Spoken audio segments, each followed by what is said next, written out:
Roma people in Ukraine now in absolutely the same situation as the majority of population.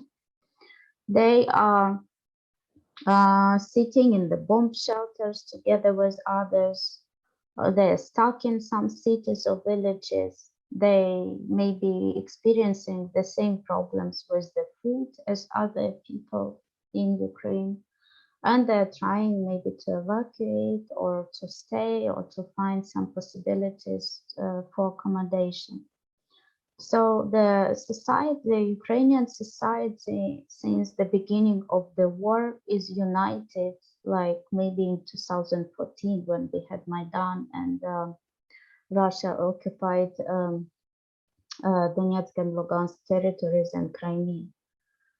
We already receiving some information about let's say inequality or discrimination against Roma in accepting countries. Because some drivers do not want to take Roma to lead them to some cities, or the distribution of the humanitarian support is not provided equally. Or, for example, Roma women said that in one country they were told by the local municipality that they should take refugee status, or if they don't like it, then they should move to another country. So there are some problems, but in general, I should say that European cities are welcoming Ukrainian citizens, and they're really very open to support and provide accommodation and provide different type of support.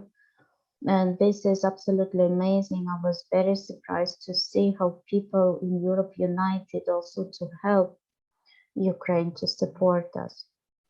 Well, people in different countries or in Germany, of course, they're already doing a lot.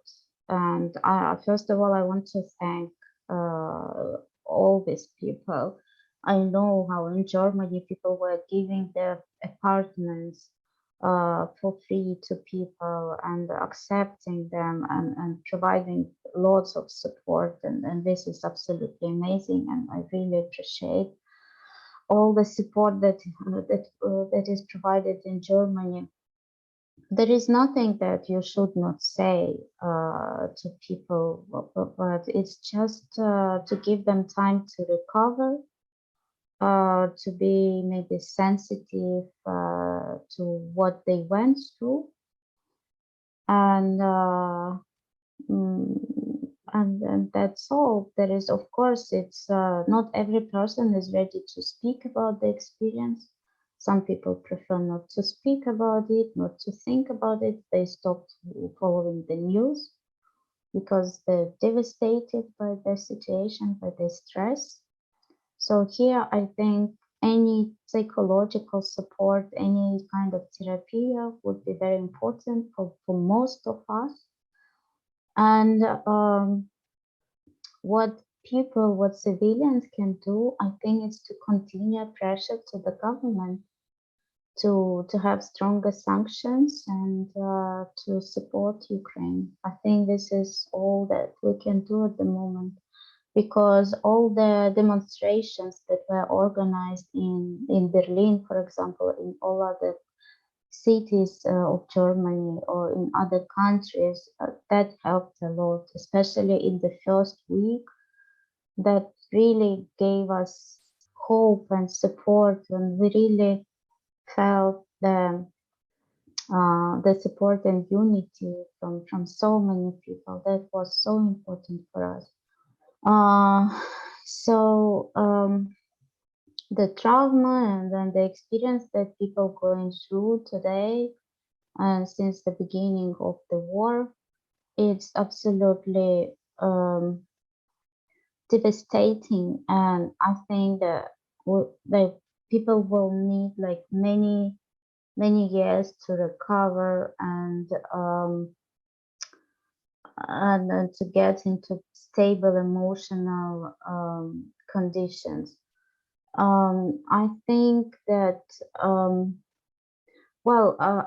people that I was in touch with, some of them were paralyzed by fears. They were not able to leave their houses or to make any step or to do anything. Some people were in denial, like, no, this is not happening, this is not possible. And that's why it was also difficult to help these people, and especially to evacuate them. That what some people say, that unfortunately people forgot the history and the lessons that were learned from the Nazi regime, and the history is repeating. This is what many people are telling these days, but we hope that all together we will manage to stop it as soon as possible, because people want to live in Ukraine. They want to go back home and to live in their houses, in their home, just at the homeland. We cannot discriminate anyone based on their ethnicity, especially at this time when people went through such a terrible experience and when forced to move their houses.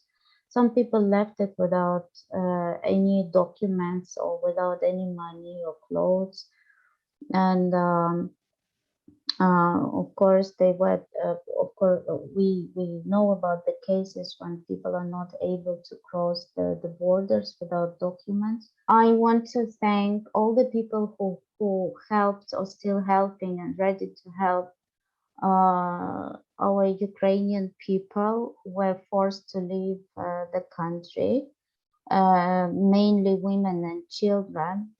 This support means a lot for us, and every opportunity, like if you can give accommodation or clothes, food, whatever, I think it's very important for people in these difficult times.